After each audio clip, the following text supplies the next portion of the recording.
students. Yesterday we discussed about lymphatic system, that how lymph is formed, and we discussed about types of circulation, or I told you we can give this topic a heading of types of heart. I will quickly revise this topic, then we will move on to the next topic. Okay. About lymph, I told you that when the blood passes through capillaries, we know that it comes to capillaries so as to fulfill the needs of the tissues.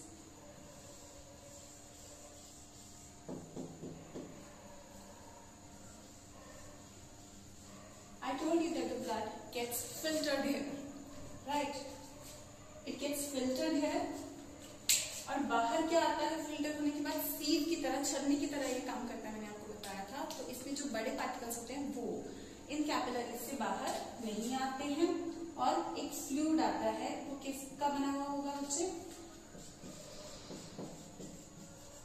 जो fluid बाहर आता है उसमें RBCs नहीं होते, कुछ और formed elements भी नहीं होते, आरबीसीज तो बिल्कुल ही नहीं होते, और सम लार्ज प्रोटीन्स। ठीक है जी। तो आज एक तरीके से हम ये इक्वेशन बता सकते हैं कि blood minus RBCs plus large proteins, RBCs और कुछ लार्ज प्रोटीन्स। ठीक है, I've enclosed these two things in bracket because both of these things are not present in lymph. Both of these things when separated from blood will be almost equal to the composition of the fluid that we're talking about, lymph. ठीक है, तो यहाँ से tissues में capillaries से जो squeeze out करके ये जो फ्लूइड आता है ब्लड में से, ये दो चीजें छोड़ करके बाकी चीजें जो स्क्वीज आउट हो जाती हैं वो इन टिश्यूज के अराउंड आ जाती हैं, टिश्यूज को सराउंड कर लेती हैं। उस टाइम पे मैंने आपको बताया था कि हम इसको टिश्यू फ्लूइड बोल देते हैं, बिकॉज ये चीजें कहाँ आती हैं, एक तरीके से इंटरसेलुलर स्पेसेस में आ जाती हैं टिश्यू की। फिर मैंने आपको बताया था कि यहाँ पे इस टिश्यू को ड्रेंच करते हुए, इसकी जरूरतें पूरी करते हुए, वो क्योंकि बॉडी में फ्लो की जो फ्लो है हमारी बॉडी में वो चलता रहता है, ऐसे नहीं है कि कहीं पे भी फ्लूइड रुक गया है, तो वो फ्लो के कारण ब्लाइंड एंड वाली लिम्फेटिक वेसल्स होती हैं, वहां पे वो फ्लूइड एंटर कर जाता है, वहां पे वो फ्लूइड एंटर कर जाता है, और ये होती हैं लिम्फेटिक वेसल्स, और यहाँ पे हम इसको प्रॉपरली लिम्फ बुला सकते हैं। Clear? So this was how lymph was formed. I told you कि लिम्फ में, क्योंकि देखो परसेंटेज की, अगर ब्लड और लिम्फ की परसेंटेज की बात करें, ब्लड और लिम्फ में डब्ल्यूबीसीज की परसेंटेज की बात करें, तो डब्ल्यूबीसीज ऑब्वियसली इसमें ज्यादा है, लिम्फ में ज्यादा है। इनमें लिम्फोसाइट्स बहुत ज्यादा होते हैं, तो जो एक तरह के डब्ल्यूबीसीज ही होते हैं। तो इस वजह से डब्ल्यूबीसीज ज्यादा होने की वजह से ये हमारे डिफेंस सिस्टम में बहुत ज्यादा कारगर साबित होते हैं, बहुत ज्यादा कंट्रीब्यूट करता है लिम्फ। ठीक है, इसकी ज्यादा डिटेल मैंने आपको बताया था कि हम नेक्स्ट ईयर करेंगे in human health and disease. तो इस तरीके से बच्चे लिम्फ बनता है। Then I told you about the types of circulation और types of heart. In this I told you कि we have 3 types. First of all I told you that 2-chambered heart, such type of heart is present in fishes in which only one atrium and one ventricle is present. And जो blood heart में से गुजरता है वो deoxygenated blood ही होता है, इसलिए हम इसे वेनस हार्ट या इम्प्योर हार्ट भी बोल सकते हैं। ब्लड जो है वो सिर्फ एक चक्कर लगा रहा है बॉडी का, इसीलिए इसे सिंगल सर्कुलेशन, एक ही बार चक्कर लगा रहा है, सिंगल टाइम लगा रहा है, तो सिंगल सर्कुलेशन। दूसरे केस में इनकम्प्लीट डबल सर्कुलेशन मैंने बताया। इनकम्प्लीट क्यों कह रहे थे? क्योंकि एट्रिया 2 है, वेंट्रिकल 1 है, 3-chambered हार्ट है। 3-chambered, ये यहाँ पे हमने 3-chambered हार्ट की डिस्कशन की है। 3-chambered हार्ट है, एट्रिया अलग अलग है, तो इनमें ऑक्सीजनेटेड डीऑक्सीजनेटेड ब्लड अलग अलग आते हैं, लेकिन क्योंकि वेंट्रिकल 1 है तो इनमें दोनों जाके मिक्स हो जाते हैं, तो कंप्लीट सेपरेशन नहीं हो पाती, तो इनकम्प्लीट डबल सर्कुलेशन इसको हम बोलते हैं 3-chambered हार्ट में, जिसकी एग्जांपल आपको बताया था मैंने है amphibians and reptiles. Clear? Then हम आते हैं 4-chambered heart. Complete double circulation वहां होती है जहां पे 4-chambered हार्ट होता है। 4 चेम्बर्ड हार्ट मैंने आपको बताया था एव्स और मैमल्स में होता है। यहाँ पे हमने देखा कि 4 चेम्बर्स हैं हार्ट के, 2 एट्रिया 2 वेंट्रिकल्स, 2 एट्रिया 2 वेंट्रिकल्स, और लेफ्ट साइड पे जो है ऑक्सीजनेटेड ब्लड आ रहा है और राइट साइड पे डीऑक्सीजनेटेड ब्लड आता है। तो कंप्लीट, क्योंकि राइट और लेफ्ट चेम्बर्स के बीच में सेप्टा यानी कि एक तरीके की वॉल्स होती हैं जो कि इनको कंप्लीटली सेपरेट रखती हैं और ऑक्सीजनेटेड और डीऑक्सीजनेटेड ब्लड को हार्ट के अंदर मिक्स होने नहीं देती हैं। तो इस टाइप का मैकेनिज्म सबसे बेस्ट रहता है, इन तीनों कैटेगरीज में से सबसे बेस्ट रहता है। तो ये सबसे advanced organisms as compared to others, as compared to fishes amphibians and reptiles, aves और मैमल्स जो कि ज्यादा एडवांस ऑर्गेनिजम्स होते हैं, तो उनमें हमें इस तरह का हार्ट देखने को मिलता है और कंप्लीट डबल सर्कुलेशन देखने को मिलती है। तो इसी वजह से ये ऑर्गेनिजम्स ज्यादा इंटेलिजेंट भी होते हैं और ज्यादा एनर्जेटिक भी होते हैं। Clear? This was all about yesterday's lecture. Now I will start with the new topic.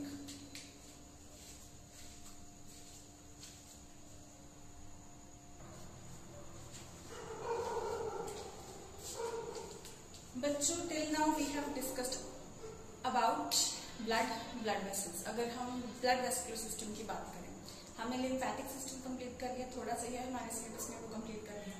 Blood vascular system में हमने ब्लड का काफी कंप्लीट कर लिया, ब्लड वेसल्स कंप्लीट कर लिया। अभी हम हार्ट शुरू किया है हमने। हार्ट में मैंने आपको टाइप्स ऑफ हार्ट बता दिया। अभी हम प्रॉपर ह्यूमन हार्ट जो हमने 3rd कैटेगरी में किया था 4 चेम्बर्ड हार्ट, अभी हम उसकी डिटेल स्टार्ट करेंगे which is mammalian heart. Clear? तो proper because it is human physiology, तो यहाँ पे हम ह्यूमन हार्ट टाइटल के साथ ही इसे शुरू करेंगे।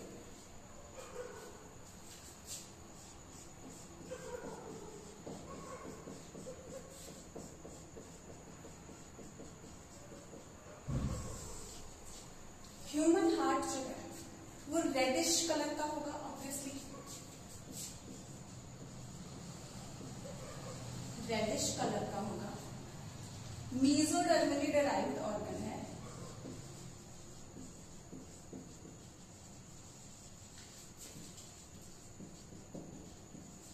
आपको ध्यान होगा मैंने आपको 3 जर्म लेयर्स बताई थी, एक्टोडर्म, एंडोडर्म, मेसोडर्म। जब मैंने आपको ब्लड करवाया था उस टाइम मैंने आपको बताया था कि blood is a मेसोडर्मली derived organ. Similarly heart is also a मेसोडर्मली derived organ, और इसका जो शेप होता है वो होता है बच्चे रफली कोनिकल शेप, यानी कि काफी हद तक ये कोनिकल होता है, रफली कोनिकल। एग्जैक्ट ऐसे नहीं है कि जिस ऐसे कोनिकल नहीं है, रफली कोनिकल का मतलब है कि किसी तरीके से इसका जो एक ब्रॉडर एंड होगा और एक नैरो एंड होगा। तो रफली कोनिकल शेप होता है एंड हाईली मस्कुलर ऑर्गन होता है, कंप्लीटली बना ही मसल से है। ठीक है, तो हाईली मस्कुलर बोल सकते हैं, हाईली मस्कुलर ऑर्गन, या कंप्लीटली हम कह सकते हैं कि बना ही मसल से। कौन सी मसल से बना होगा ये? कार्डियक मसल से। मसल्स की 3 कैटेगरीज होती हैं, smooth muscles, cardiac muscles and skeletal muscles. मैंने in one of the previous lessons, in one of the previous lectures आपको तीनों कैटेगरीज के बारे में बताया था और मेंशन किया था कि कार्डियक मसल्स जो होती हैं वो हार्ट को बनाती है। तो हार्ट किसका बना होता है? कार्डियक मसल्स का, और ये एक हॉलो ऑर्गन होता है। हॉलो ऑर्गन का क्या मतलब है? हॉलो मतलब खाली, लेकिन इसमें ब्लड जा रहा होता है। ऐसे नहीं हॉलो और सॉलिड, 2 कैटेगरीज में जैसे हम कह सकते हैं हॉलो और सॉलिड। जैसे कि अगर हम बात करें एनी ऑफ द ऑर्गन, वो कंप्लीट सॉलिड होगा, यानी कि अंदर तक वो सॉलिड होगा। फॉर एग्जाम्पल मैं हॉलो और सॉलिड की एग्जाम्पल आपको कैसे बताऊं?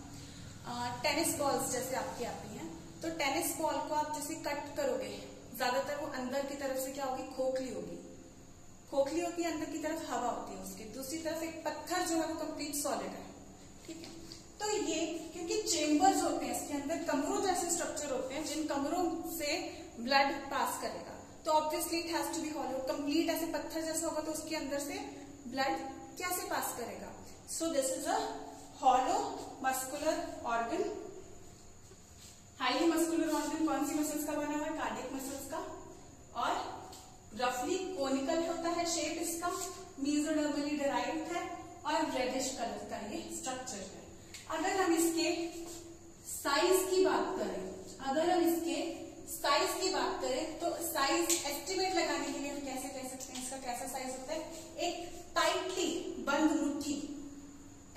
बंद मुट्ठी जो होगी, क्लेंच्ड फिस्ट जिसको हम कहते हैं, टाइटली बंद मुट्ठी जो है उसके जितना इसका साइज होता है।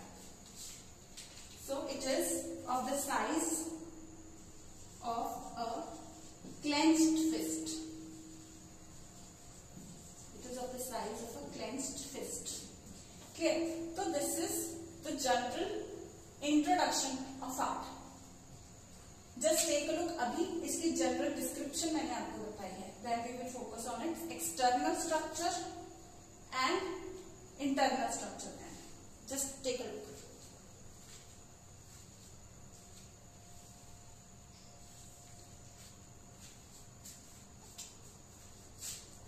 Let me also tell you about the location of the heart first.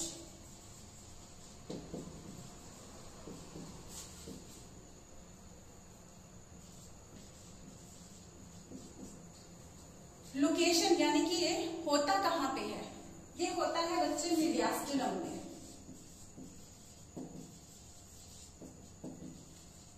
कहाँ होता है ये? मीडियास्टिनम के अंदर होता है। अब ये मीडियास्टिनम क्या है? लोकेशन हम कह सकते हैं चेस्ट रीजन में। चेस्ट रीजन में भी कहाँ पे? मीडियास्टिनम कहाँ पे होता है? जो दोनों हमारी लंग्स होती हैं, जस्ट एक रफ डायग्राम बनाऊंगी, दोनों हमारी जो लंग्स होती हैं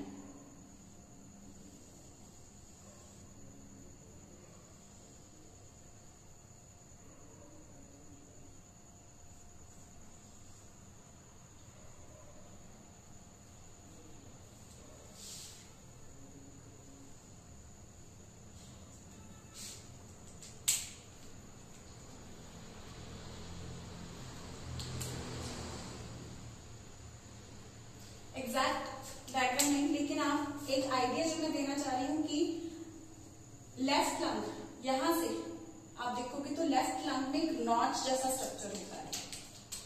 हार्ट हमारा सेंटर में ही होता है, लेफ्ट की तरफ नहीं होता, सेंटर में ही होता है, लेफ्ट पे नहीं होता। ठीक है,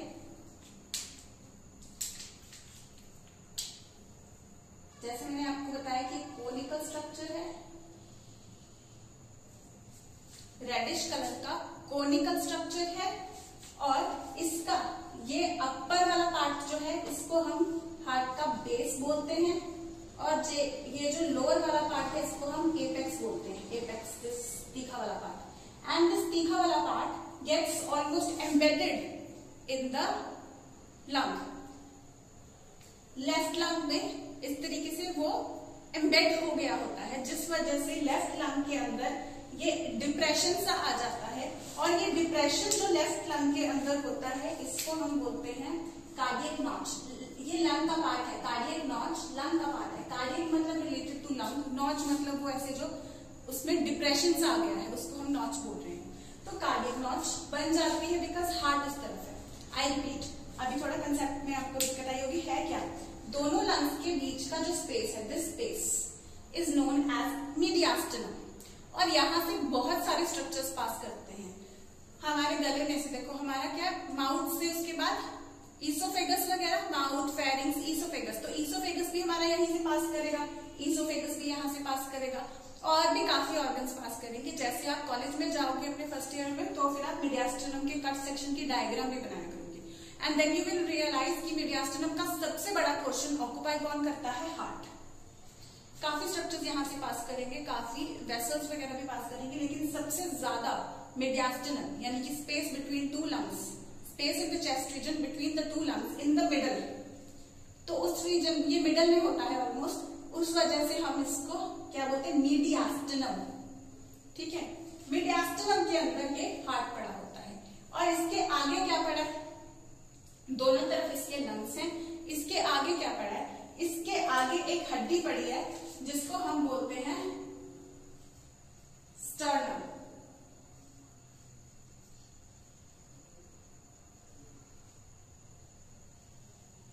इस तरीके की एक बोन होती है, इसको हम बोलते हैं स्टर्नम। ये जो स्टर्नम होती है ये हमारे रिब्स को अटैचमेंट प्रोवाइड करती है।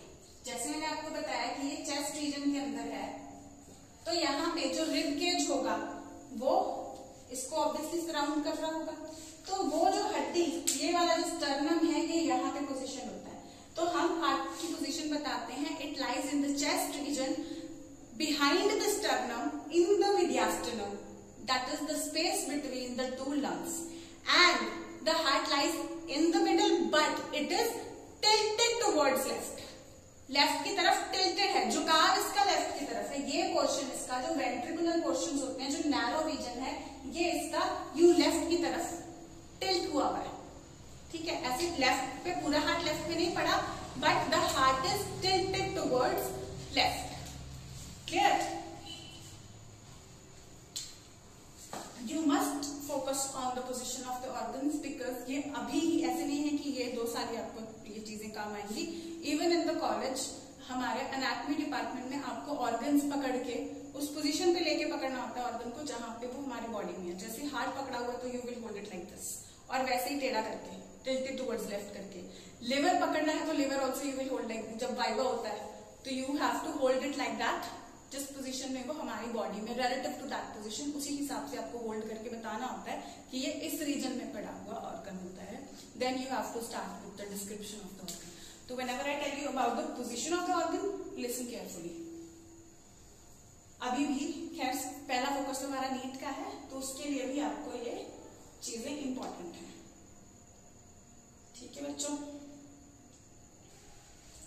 So this is about the position of the heart.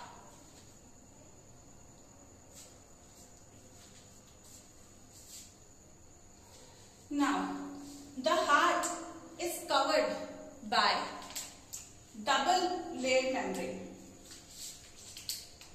Heart को 2 मेम्ब्रेन्स कवर कर रही हैं। एक मेम्ब्रेन बिल्कुल इसके साथ में चिपकी हुई होती है,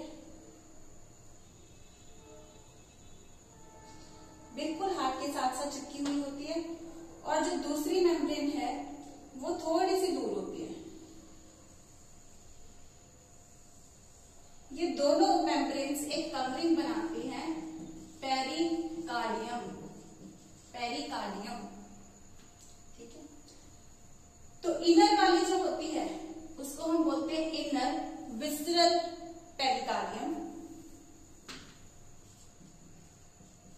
विसरल पेरिकार्डियम, और जो या विसरल पेरिकार्डियल लेयर, और जो बाहर वाली होती है उसको हम बोलते हैं parietal.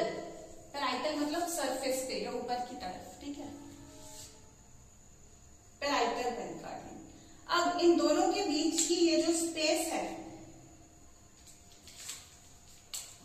This space if we talk about, इस स्पेस को हम बोलते हैं पेरिकार्डियल कैविटी। इस स्पेस को बच्चे हम बोलते हैं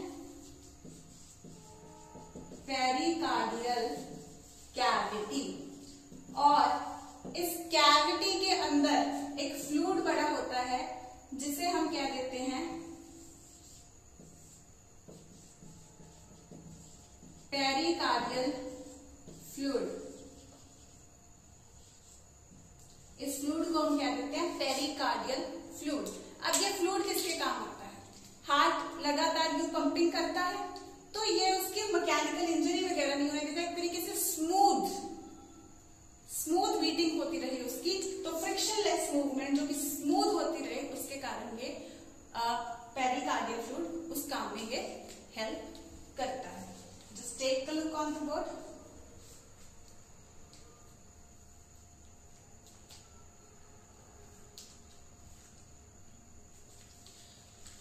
We will now start with external and internal structure. First I will rub the board and I will get back to the topic.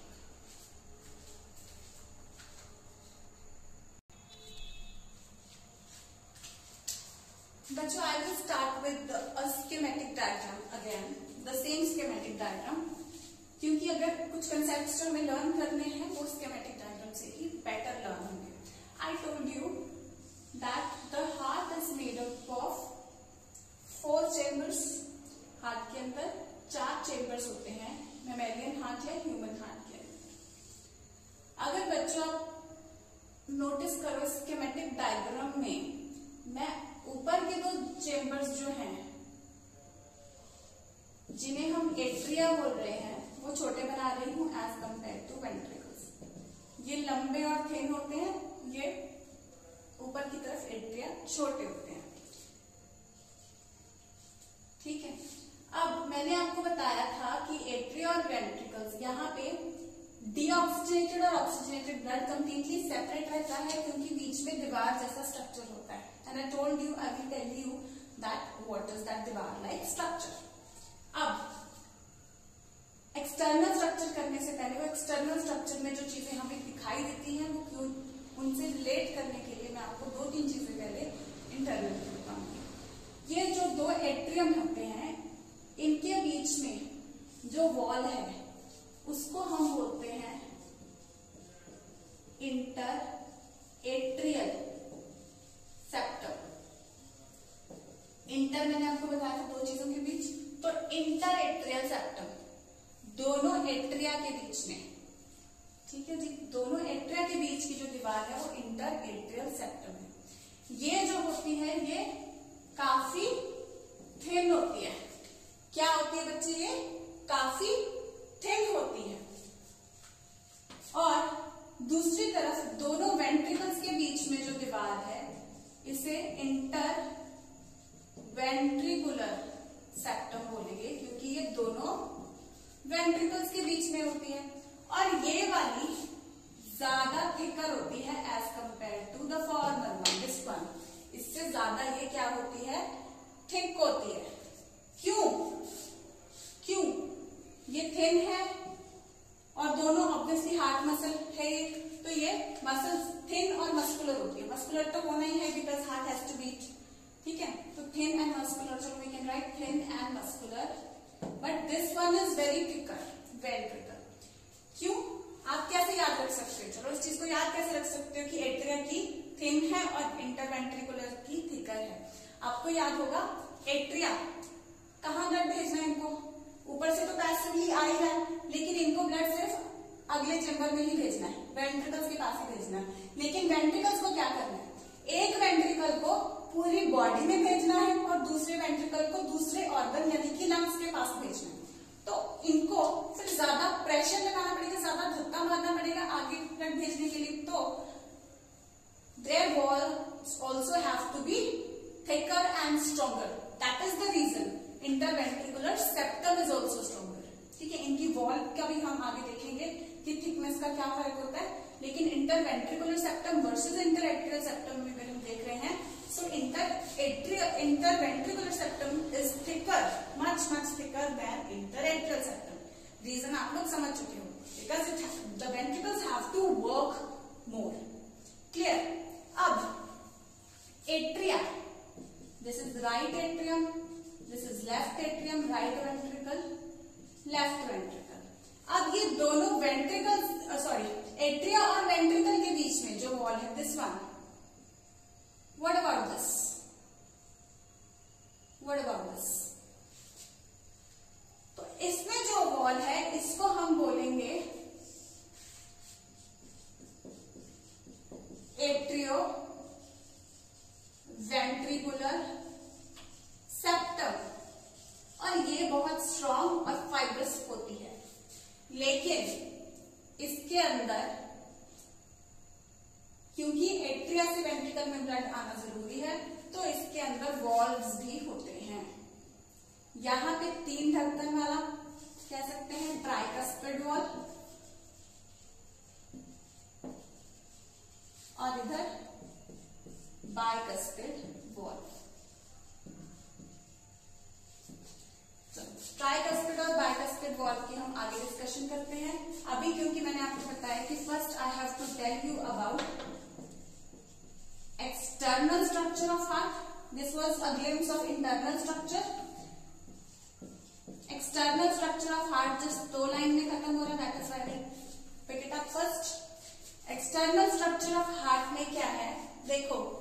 अब यहाँ पे क्या है, दोनों एट्रिया अंदर से अंदर इनको कौन डिवाइड कर रहा है, इंटर एट्रियल सेप्टम. एक दीवार है अंदर की, चाप है. ठीक है, तो बाहर ये इंटर एट्रियल सेप्टम कैसे लगेगी, दोनों एट्रिया के बीच में बाहर भी क्या कोई लाइन, कोई डिमार्केशन दिखेगी? जी बिल्कुल दिखेगी. सिमिलरली दोनों वेंट्रिकल्स के बीच भी कोई लाइन, कोई ग्रूव कुछ दिखेगा? बिल्कुल दिखेगा. और सिमिलरली एट्रिया और वेंट्रिकल के बीच भी दिखेगा. अब दिखेंगे क्या? ग्रूव्स दिखेंगे. 2 दिखेंगे ग्रूव और एक दिखेगा सल्कस. क्या मतलब है ग्रूव का और क्या मतलब है सल्कस का? ग्रूव और सल्कस आप कैसे कह सकते हो? कोई भी हल्का सा डिप्रेशन हो किसी चीज के बीच में, हल्का सा डिप्रेशन.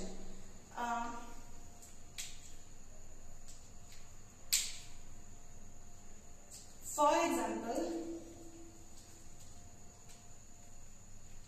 मैं आप ये मार्कर आपके कैमरा के पास लाके दिखा रही हूं. If it is visible, know the groove is not visible. Actually यहाँ पे जैसे आप लोग पेन का एक पोर्शन कवर कर देते हो, जैसे this portion will get closed over here.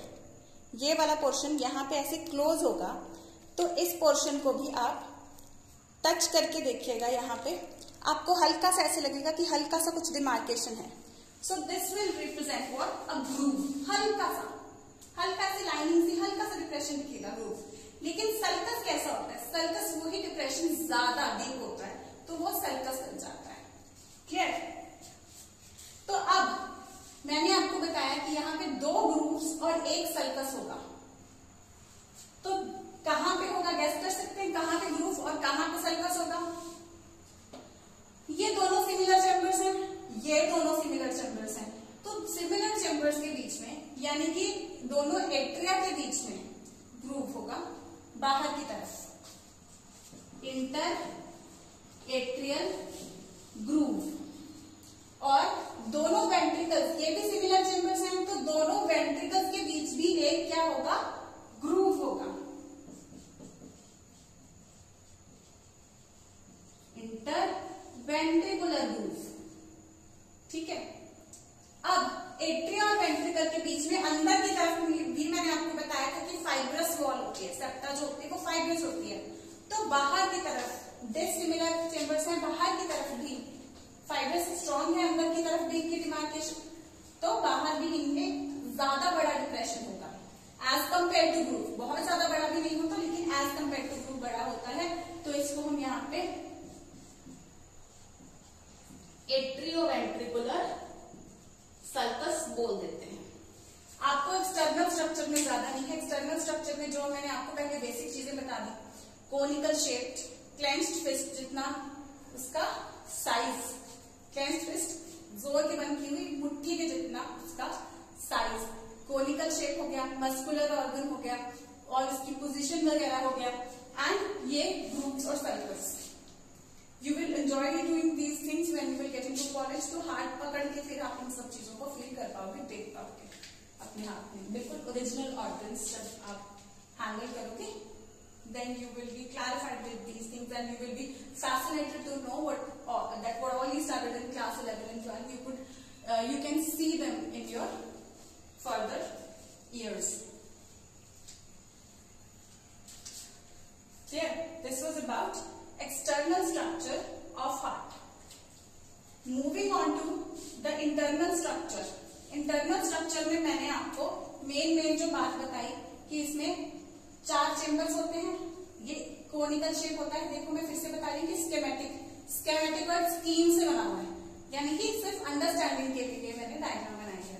तो 4 चेम्बर्स हैं, 2 एट्रिया 2 वेंट्रिकल्स, 2 एट्रिया 2 वेंट्रिकल्स. ठीक है. और इधर इंटरएट्रियल सेप्टम में इधर होगा ट्राइकस्पिड वॉल. ट्राइकस्पिड वॉल को क्रॉस सेक्शन देखोगे तो आपको 3 कस्प्स दिखाई देती हैं. क्या दिखाई देंगी? 3 कस्प्स.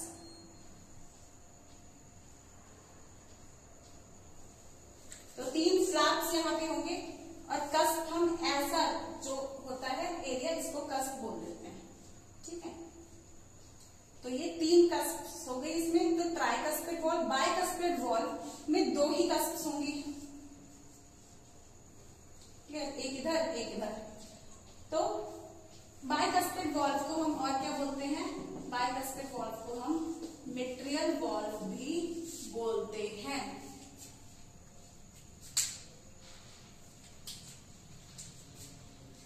अब इनके चेम्बर, इनके ये जो लाइनिंग है, इसकी अगर थिकनेस की बात करें तो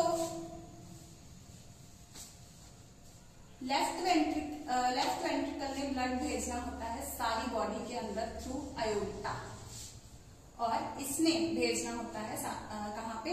लंग्स में भेजना होता है थ्रू पल्मोनरी वेन,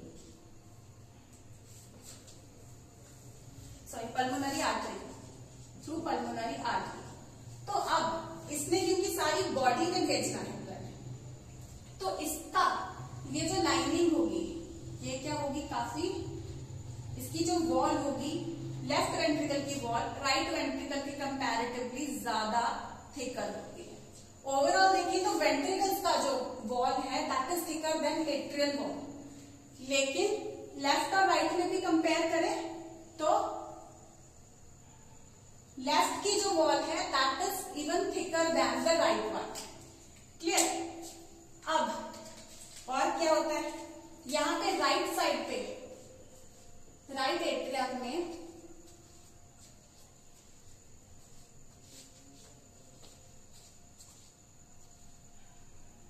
यहाँ पे 3 ओपनिंग्स होगी।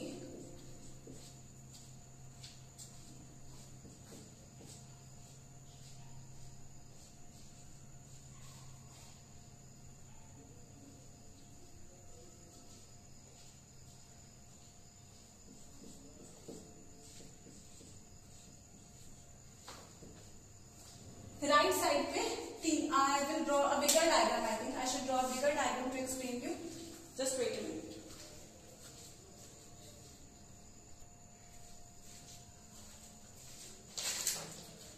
तो अभी तक बच्चों जस्ट एक्सटर्नल स्ट्रक्चर तो समझ आ गया होगा।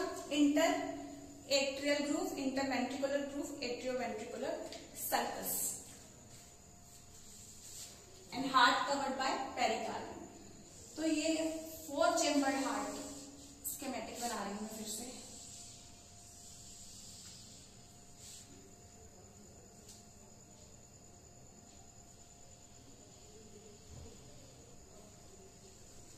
सारा का सारा हार्ट जो होगा वो पेरिकार्डियम से सराउंडेड होगा।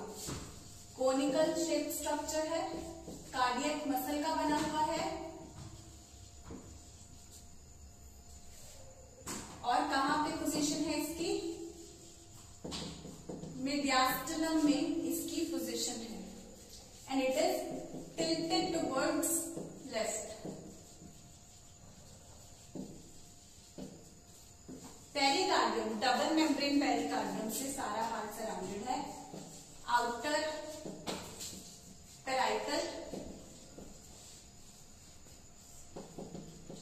इनर विसरल, विसरा हम ऑर्गन रिलेटेड को बोल देते हैं इसीलिए इनर विसरल, और पेराइटल मतलब सरफेस पे, तो आउटर पेराइटल। इन दोनों के बीच में होगी पेरिकार्डियल कैविटी, जिसके अंदर होगा पेरिकार्डियल फ्लूइड। ठीक है, तो वो मैं पेरिकार्डियम नहीं, जस्ट ये जो स्ट्रक्चर में बना रही हूं आपको इसकी थिकनेस रिलेट करने के लिए, जस्ट फिर से स्कीमेटिक जस्ट समझाने के लिए कि एट्रिया की walls are less thicker than ventricles.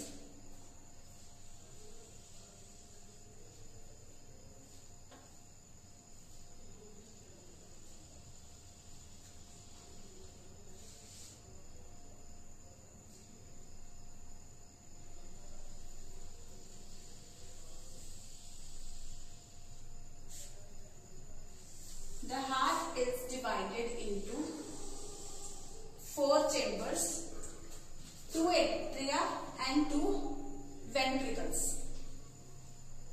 Right side पे होगा ट्राइकस्पिड वॉल,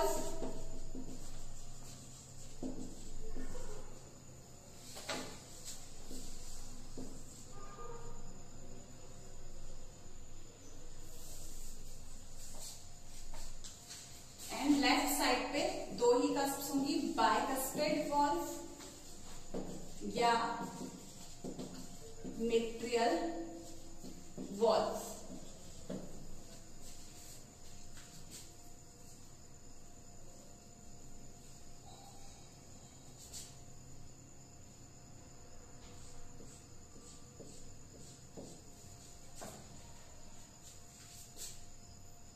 यहां पे 3 वेना कावा से ब्लड आता है। What is vena cava? Actually जब कनेक्शन होता है ब्लड वेसल्स का, तो हमने क्या किया था, सबसे छोटी है कैपिलरीज, मैंने आपको बताया था आर्टरीज कैपिलरीज में डिवाइड हो जाती है। एक्चुअली आर्टरीज पहले डिवाइड होती है into arterioles and then into capillaries, and then capillaries join to form venules and then veins। अब आर्टरीज भी किसी की ब्रांच होती हैं, अयोर्टा। देन वेन्स किसकी ब्रांच होती हैं, वेना कावा। ठीक है, वेना कावा। अभी veins usually they carry deoxygenated and arteries carry oxygenated blood with one exception each। clear? तो यहां पे अभी आएगा क्या, deoxygenated blood। कहां से आएगा, यहां पे आएगा सुपीरियर वेना कावा,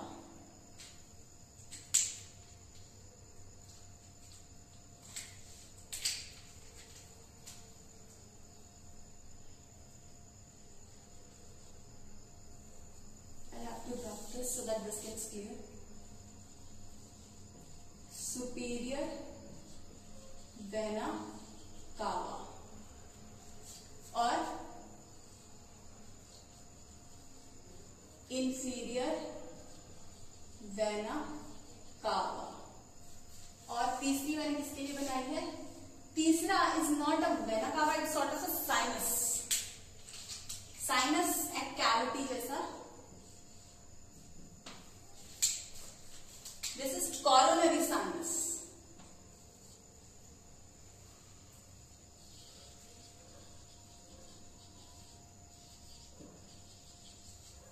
क्लियर? तो इन तीनों में से सुपीरियर मतलब ज्यादा हाई, तो इसमें क्या है, हार्ट के लेवल से ऊपर के जितने भी ऑर्गन्स हैं वहां से डीऑक्सीजनेटेड ब्लड सुपीरियर वेना कावा के थ्रू आ जाता है, और इंफीरियर वेना कावा हार्ट के लेवल से इंफीरियर यानी कि नीचे की तरफ जितने भी ऑर्गन्स हैं वहां से डीऑक्सीजनेटेड ब्लड इधर आ जाता है। कोरोनरी साइनस में हार्ट की वॉल, हार्ट को भी तो एनर्जी चाहिए, इसको सबसे ज्यादा चाहिए इनफैक्ट बीट करने के लिए, लगातार बीट करता रहेगा, क्योंकि इसने लगातार बीट करते रहना, थकना नहीं है ना, तभी हम जिंदा रहेंगे। तो हार्ट की वॉल से जो डीऑक्सीजनेटेड ब्लड आएगा वो कोरोनरी साइनस से आएगा। क्लियर? अब यहाँ पे तो दो वॉल्व्स हैं। वॉल्व का क्या फंक्शन होता है, जैसे मैंने वेन्स में आपको वॉल्व का फंक्शन बताया था कि बैक फ्लो ऑफ ब्लड नहीं होने देता, वेन्स में वॉल्व होता है, आर्टरीज में एब्सेंट होता है, आपको रिमाइंड करवाऊंगी।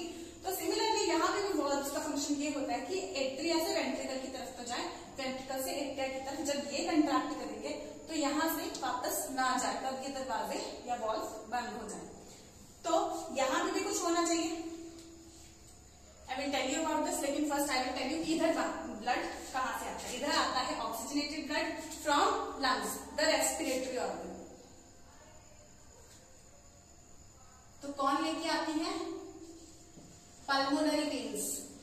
तो वी टोल्ड ना कि pulmonary veins are the exception, they are the veins but still they get oxygenated blood. तो यहाँ पे पल्मोनरी वेन्स ऑक्सीजनेटेड ब्लड लेके आती है।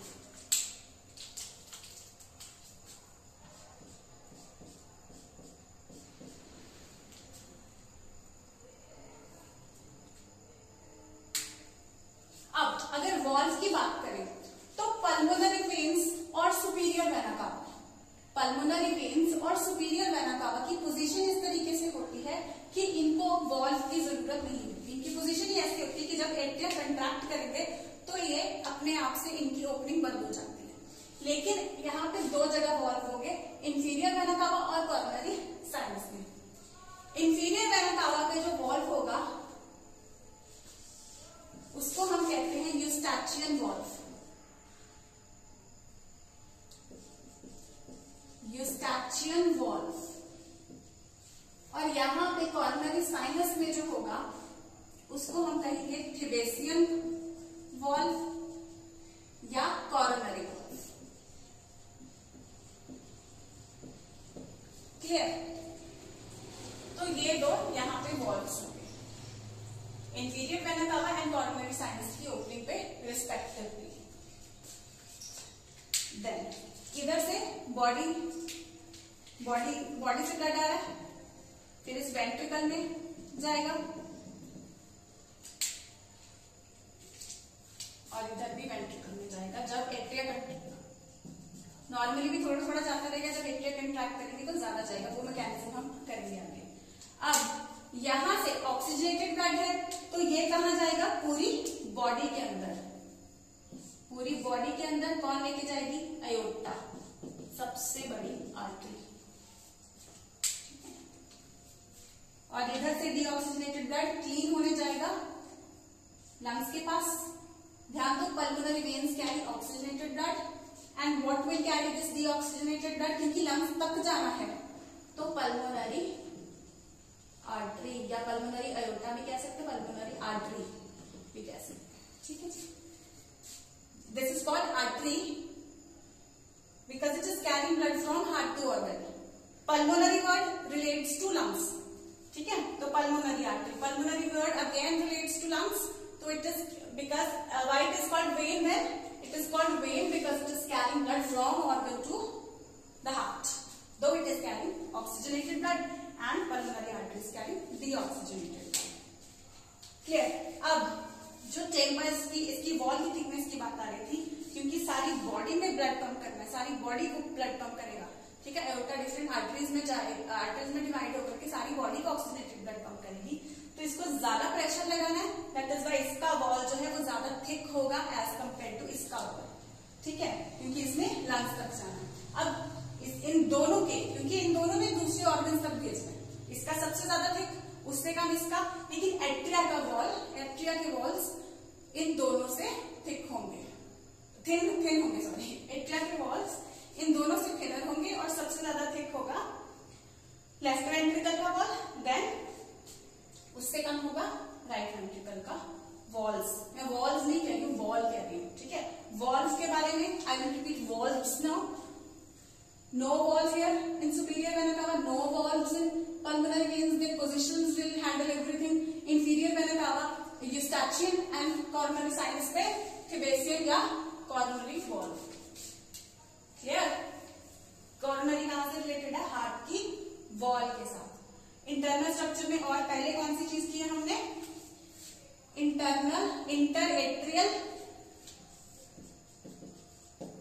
Interatrial septum, which is thin and muscular.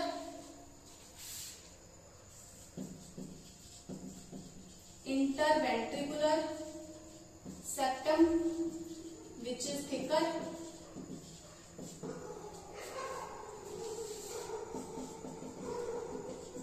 Atrioventricular septum,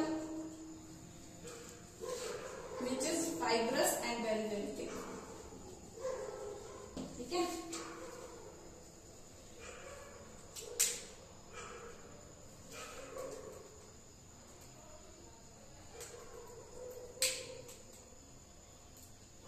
mechanism में पूरा बताऊंगी कि कैसे ये जो दरवाजे एक तरीके से नीचे की तरफ है, तो यहाँ पे ये एट्रिया जब कंट्रैक्ट करेंगे तब ये खुलते हैं अच्छे से, और जब वेंट्रिकल्स कंट्रैक्ट करेंगे तो एक तरफ से इधर से पुश कर देंगे, यहां से पुश कर देंगे इसको और ये बंद हो जाएंगे। जैसे हमारे दरवाजे होते हैं ना, ज्यादातर बच्चों को प्रॉब्लम डाउट आ जाता है कि इधर से प्रेशर हुआ तब खुले, तो इधर से प्रेशर हुआ तब भी खुलने चाहिए। ये वो फ्लोटिंग वाला दरवाजा नहीं है। जैसे हमारे नॉर्मल दरवाजे होते हैं घरों में, आप देखोगे वो एक तरफ से खुलते हैं, दूसरी तरफ से हम जोर लगाते रहेंगे तो वो बंद भी होंगे, खुलेंगे नहीं। तो ठीक उसी तरीके से जब इस तरफ से जोर लगेगा तब ये बंद होने में हेल्प करेगी, ना कि खुलने में।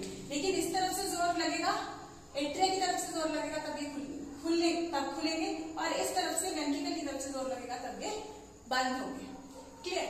इसके अलावा इंटरनल स्ट्रक्चर के अंदर और क्या है, यहाँ पे इसकी इनर वॉल्स में कुछ रेज्ड स्ट्रक्चर्स होते हैं। वो कोई ज्यादा इंपॉर्टेंट ऐसा टॉपिक नहीं है, बट स्टिल इंटरनल स्ट्रक्चर्स में आपको दो चीज पता होनी चाहिए, कोलुम्बिक कार्निया और पैपिलरी मसल्स।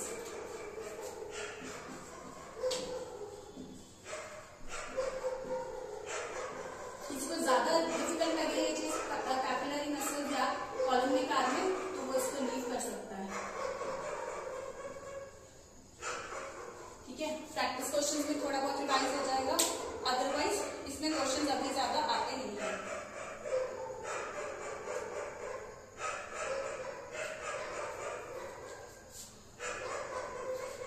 तो यहाँ पे कॉलम वर्ड से आपको पता चल रहा है कि यहाँ पे इसकी जो वेंट्रिकल्स की इनर वॉल है, ये कॉलम शेप स्ट्रक्चर्स यहाँ पे बन जाते हैं।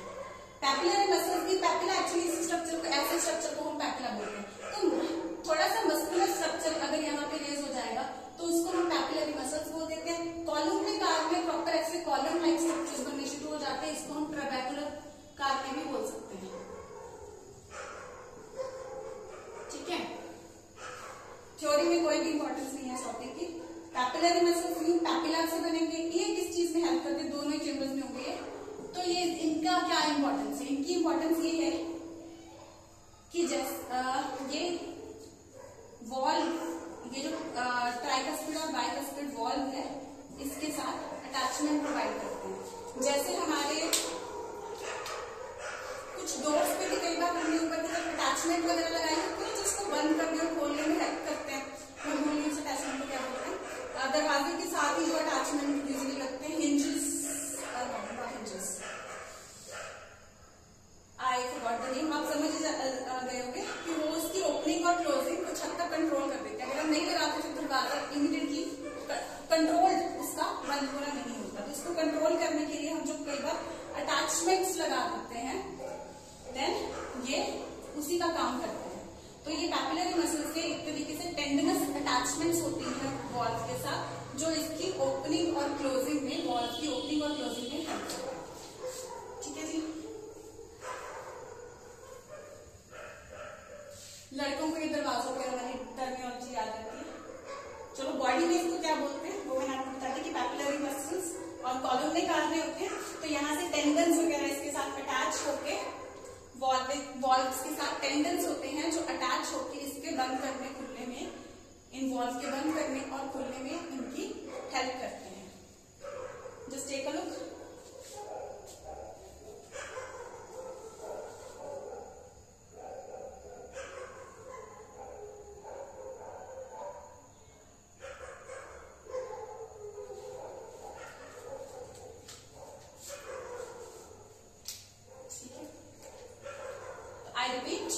इंटरनल स्ट्रक्चर में थोड़ा रिपीट कर देती हूँ। दोनों atria divided by inter atrial septum, दोनों ventricles divided by inter ventricular septum. Total 4 chambers हैं एट्रिया वेंट्रिकल के बीच में, atrio ventricular septum, thickest wall of this chamber, left ventricle, then less thicker than that right ventricle. दोनों atria की wall जो होती है वो दोनों से वेंट्रिकल से थिक होती है। सुपीरियर वेना कावा से, upper part of the body से डीऑक्सीनेटेड ब्लड आता है, कोई इसमें वॉल नहीं होता। इंफीरियर वेना कावा, स्टैचियन वॉल्व से इसकी ओपनिंग कंट्रोल होती है, और यहाँ पे inferior part of the body से ये ब्लड लेके आती है।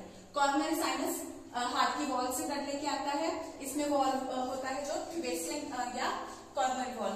पल्मोनरी वेन्स लंग से ऑक्सीजनेटेड ब्लड लेके आती है, लंग से ऑक्सीजनेटेड ब्लड लेके आती है, तो कोई वॉल्व यहाँ पे भी नहीं होता। सुपीरियर वेना कावा और पल्मोनरी वेन्स की ओपनिंग पोजीशन ही ऐसी होती है कि इनको वॉल्व की जरूरत नहीं पड़ती।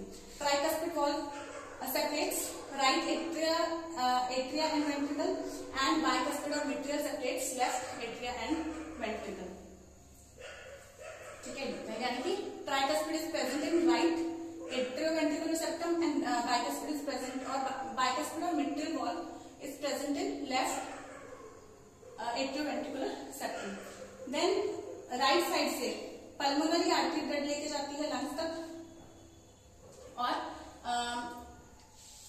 लेफ्ट साइड से अयोर्टा लेके जाती है सारी बॉडी तक. सॉरी, यहाँ के वॉल्व जो है, इन दोनों पोर्शंस के जो वॉल्व हैं यहाँ पे होते हैं semi lunar valve. Semi lunar valve, ठीक है. सेमी ल्यूनर मतलब चंद्रमा, आधे चंद्रमा की शेप के वॉल्व होते हैं सेमी ल्यूनर वॉल्व्स, ठीक है. और इंटरनल स्ट्रक्चर के बारे में मैंने आपको क्या बताया, papillary muscles and chordae, papillary muscles and columnae carneae, जो कि जिनके साथ ही यहाँ पे इसके वॉल्व्स अटैच होते हैं with these tendinous structures known as chordae tendineae. इन ये जो स्ट्रक्चर्स यहाँ से टेंडन्स हैं जो अटैच हो रहे हैं, कॉर्डे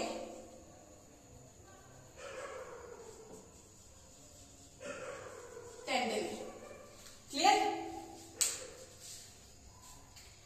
We will just revise it quickly.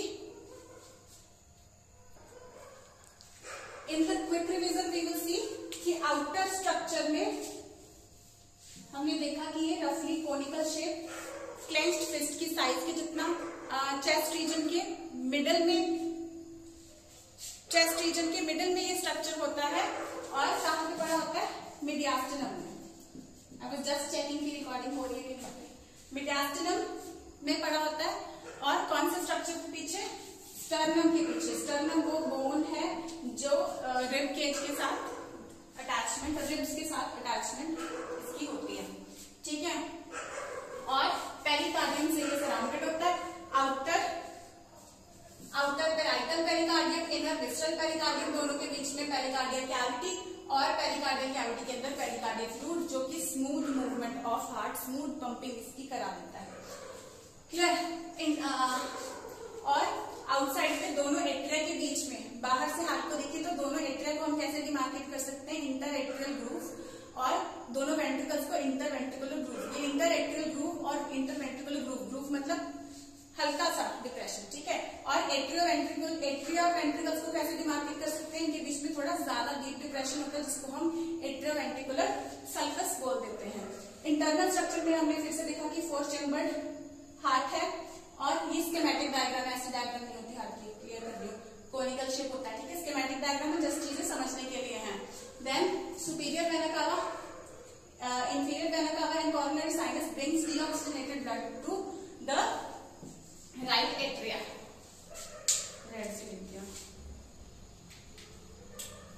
Right atria. And pulmonary veins bring oxygenated blood to the left atria. ठीक है. तो सुपीरियर वेना कावा में कोई वॉल्व नहीं है. इंफीरियर वेना कावा में यूस्टैचियन और इधर तिबेसियन और कॉरोनरी वॉल्व होता है. पल्मोनरी वेन्स जो कि ऑक्सीजनेटेड ब्लड लेके आ रही हैं, उनमें भी कोई भी वॉल्व नहीं होता है. देन ट्राइकस्पिड वॉल्व है, सेपरेट कर रहा है राइट साइड के एट्रिया और वेंट्रिकल्स को, और बाइकस्पिड वॉल्व है जो सेपरेट कर रहा है लेफ्ट साइड के एट्रिया और वेंट्रिकल को. वेंट्रिकल की, लेफ्ट वेंट्रिकल की जो वॉल है वो सबसे ज्यादा थिक होती है क्योंकि उसने सारी बॉडी में ब्लड को भेजना है, धक्का मारना है. तो और दूसरी तरफ जो राइट वेंट्रिकल है उसकी इससे कम होती है, लेकिन फिर भी इसकी वॉल थिकर होती है देन बोथ एट्रिया, बिकॉज इसने दूसरे ऑर्गन तक भेजना है, इन्होंने तो अपने साथ के चैम्बर्स में भेजना है. तो इनकी वॉल यानी कि ये जो दीवार की थिकनेस है ये कम होती है एज कम्पेयर टू वेंट्रिकल्स. और यहाँ पे पल्मोनरी आर्टरी होती है, राइट वेंट्रिकल से पल्मोनरी आर्टरी ब्लड भेजती है लंग्स को फॉर ऑक्सीजनेशन, और यहाँ पे अयोर्टा जो कि सारी बॉडी में ऑक्सीजनेटेड ब्लड भेज देती है. अयोर्टा और पल्मोनरी आर्टरी की ओपनिंग पे क्या होते हैं, सेमी ल्यूनर वॉल्व, अर्ध चंद्रमा जैसी शेप वाले वॉल्व. इनके अंदर पैपिलरी मसल्स और ट्रेबेकुलर कार्ने या कॉलमने कार्ने होते हैं जो कि इसकी रेज्ड एलिवेशंस होती हैं. इसके अंदर ये एलिवेशंस अटैचमेंट प्रोवाइड करती हैं. इसके साथ में कॉर्डे टेंडने यानी कि टेंडनस कॉर्ड यानी एक तरीके की तार सॉर्ट ऑफ स्ट्रक्चर इसके साथ अटैच होता है वॉल्व के साथ, जो इनकी ट्राइकस्पिड और बाइकस्पिड वॉल्व की ओपनिंग क्लोजिंग कंट्रोल करता है. जैसे कि डोर की ओपनिंग एंड क्लोजिंग अब याद आ गया मेरे को, उसको I think door opening controller बोलते हैं। तो उसी की तरह इंग्लिश में तो ये बोलते हैं, नॉर्मल हिंदी में मेरे को नहीं पता। तो डोर कंट्रोलर की तरह ये कॉर्डेड एंटेना जो इनके साथ अटैचमेंट है, ये उसी तरीके से इनकी ओपनिंग क्लोजिंग कंट्रोल करते हैं, similar to door opener controller. ठीक है, I think the topic is clear to you. इतना आप ध्यान रखें। अब ये स्ट्रक्चर आपको समझ आएगा, तो ऐसे ही स्कीमेटिक डायग्राम से मैं आपको इसकी फर्दर मैकेनिज्म, कार्डियक साइकिल और कंडक्टिंग सिस्टम सब कुछ ऐसे ही डायग्राम से आपको एक्सप्लेन करूंगी। पाथवेज का कल हम डिस्कस करेंगे। ठीक है, तो this was about external and internal structure. I hope things are clear to you. Just revise it and come. इतना हो गया तो नेक्स्ट टॉपिक आपके लिए बहुत ही ज्यादा इजी हो जाएगा। Keep studying. All the best.